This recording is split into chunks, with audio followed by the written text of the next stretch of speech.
V Kolumbiji je po pričakovanjih upadla pridelava kave zaradi podnebnih sprememb. Prav zaradi tega so proizvajalci kave že razmišljali o tem, da bi del pridelave selili. Vse več padavin in oblačno vreme ter vplivi orkanov so bili krivi za zapoznelo dozorelost in letino kave v osrednji Kolumbiji.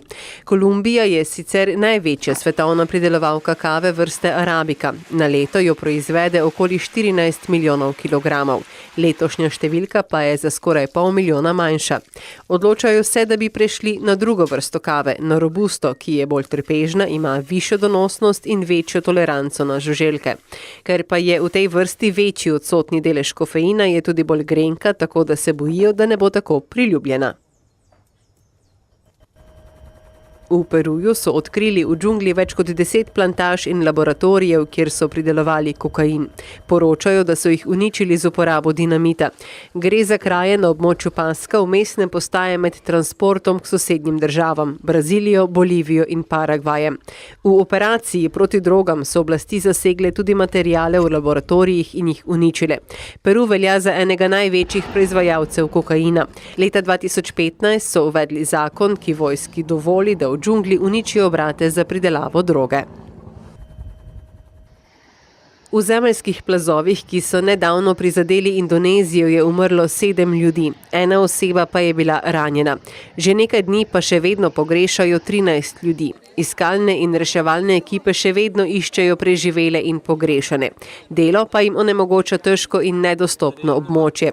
Sproženih je namreč bilo več zemeljskih plazov. Globina nanosov zemlje pa je debela od 5 do 20 metrov. Indonezijo sicer večkrat doletijo tovrstne naravne nesreče, zlasti med obdobjem monsuna.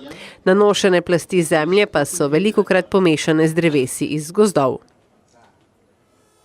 Več kot 720 tisoč otrok pripadnikov Rohingje v Mjanmaru ogroženih zaradi nasilja. V Bangladešu pa zaradi skorajšnjega obdobja ciklonov, so opozorili pri Unicefu. Več kot 530 tisoč otrok je namreč v povsem nestandardnih in prenatrpanih taboriščih v Bangladešu, več kot 185 tisoč pa jih še vedno ostaja v državi Rakhine v Mjanmaru, kjer je ogromno nasilja.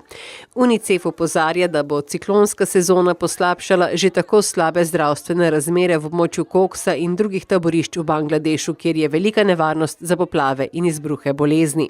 V poročilu je Unicef že pozval vlado Mjanmara naj preneha z nasiljem in omogoči neomejen dostop v državi Rakhine. V Bangladešu pa so zaprosili, da bi begunci dobili status beguncev, ki bi olajšal premestitev pripadnikov tega nesrečnega ljudstva. Skoraj 700 tisoč jih je od konca lanskega avgusta prečkalo mejo. Še vedno pa jih približno 1000 na teden pride v Mjanmar.